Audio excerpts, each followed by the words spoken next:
Hey everybody, welcome to my kitchen. Tonight we're gonna make Gouda Mac and Cheese. A lot of you have asked me for the recipe, and so here it is. We're doing it tonight. We're doing it we're doing it my way. Now in the restaurant we had to do it a little shorter way because we were making it for larger quantities, of course.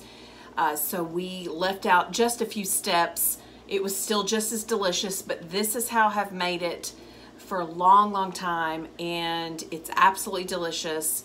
I use 3 different cheeses in this macaroni. Tonight I'm using, of course, smoked Gouda, a white cheddar, and Munster. I love those 3 combinations. Those are my favorite combinations. I have added every combination known to man to this recipe. Those 3 are my favorite. I don't use Velveeta. For you Velveeta lovers out there, it's processed. I don't use it. I use the real cheese, and this is what I have found to be the most flavorful and the best. Now, I will substitute the Munster if I can't find it or I just don't have it for something else like Havarti or something like that. I always use white cheddar with the Gouda, smoked Gouda, and it turns out perfect every time. So we'll start that with the roux. I'll walk you through the steps. Of course, I'll post the recipe for you as well. First, we're gonna start off with, before we get into the mac and cheese, I have a lot to get to. My nephew is coming for dinner. I'm so excited. My oldest nephew, haven't seen in forever.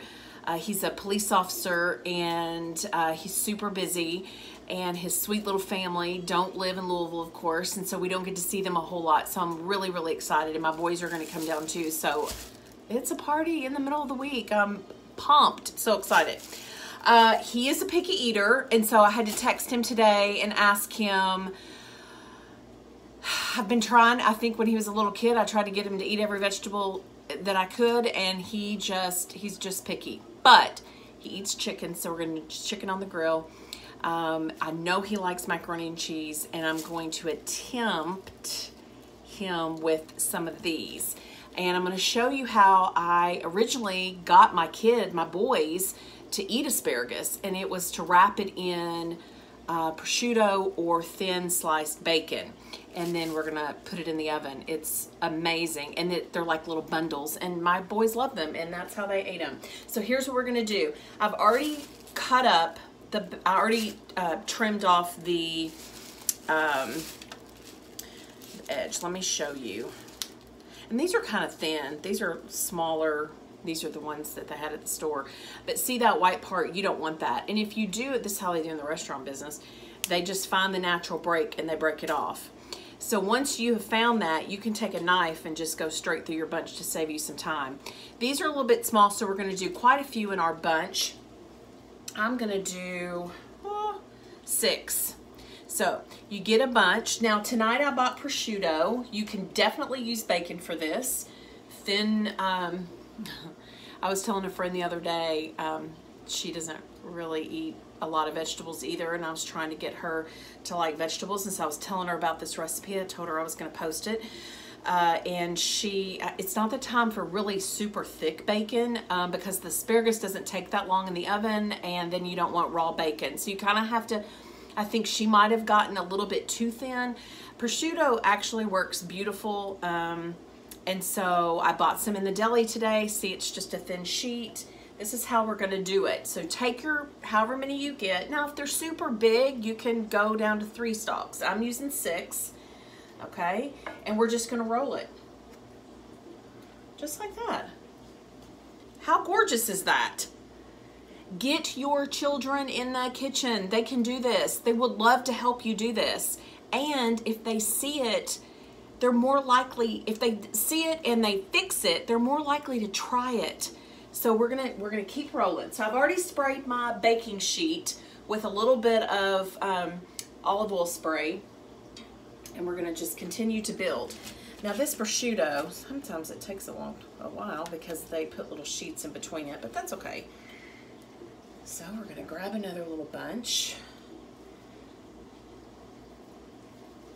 is super fun to do, and it's interactive, and hopefully get the picky eaters in your life to like vegetables. See?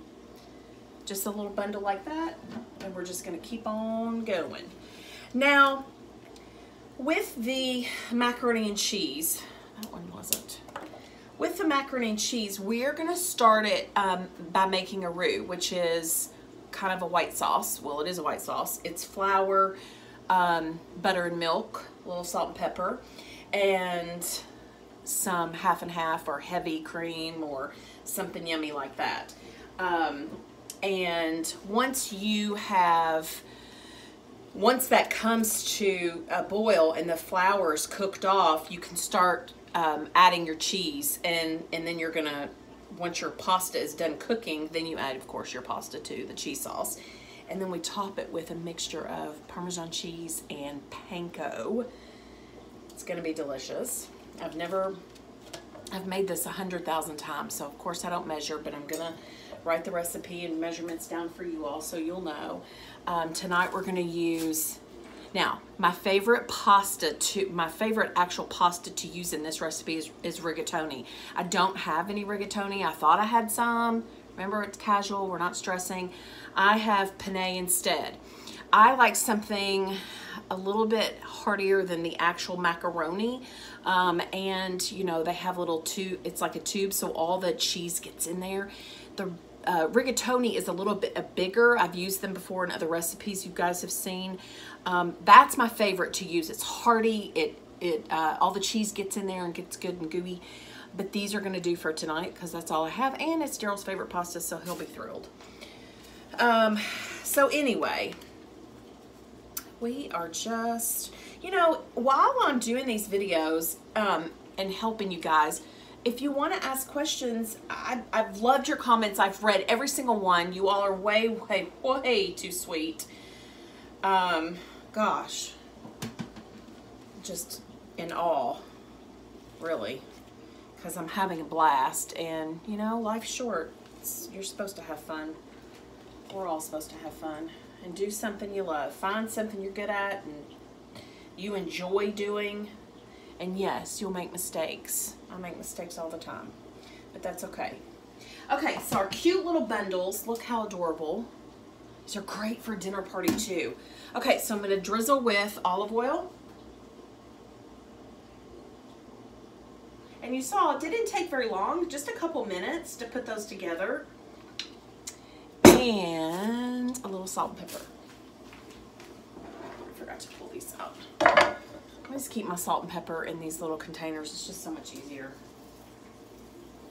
A little salt. Now you don't need a whole lot of salt because the prosciutto is salty. A little bit of pepper. These do not take long. We're going to set these down on the counter. They only take about 10-12 minutes, depending on your oven. So we can wait for that. Okay, so I can feel and smell that my pan is getting hot, and this is what we're going to start our roux in. Okay, so we're gonna need a half a stick of butter. Get that in there. I need to get a whisk. And a spoon. And that's okay. I don't have everything. Remember, I'm in our cute little garden home that's, I'm used to a little bit bigger kitchen than this, but it's perfect while we're looking for a house. So this is actually a lot perfect. Okay, so we're gonna let that melt. We are going to add flour to, somebody commented the other day, yes, I put things in jars. It's just simpler for me, and I label them than have all those bags. We're going to do 2 tablespoons of flour to our half a stick of butter. Whisk it. I'm going to cook off all that flour. You don't want any white in there.